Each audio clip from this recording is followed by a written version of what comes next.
Today, we'll be making grilled chicken harissa. Prepackaged sauces are often high in sodium, but by creating your own, limiting your salt intake can be much easier.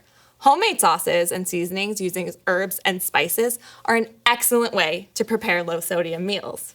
You can create meals based on your personal preferences with herbs and spices. This also allows you to achieve and maintain a low-sodium approach for a healthier lifestyle. Check out this healthy recipe.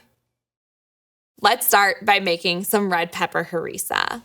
Place the roasted red peppers, olive oil, red wine vinegar, cumin, sugar, garlic powder, and crushed red pepper in a blender or food processor and pulse until a chunky sauce forms.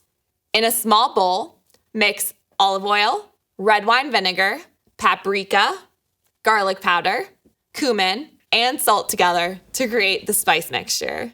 Place the vegetables in a large bowl, adding half of the spice mixture. Then with tongs, coat the vegetables with the seasoning until well coated. Use the tongs to place the vegetables on a heated grill for 2 to 3 minutes on each side or until tender. Next, use tongs to place the chicken in a large bowl. Then add the remaining spice mixture. Turn over the chicken to coat it well.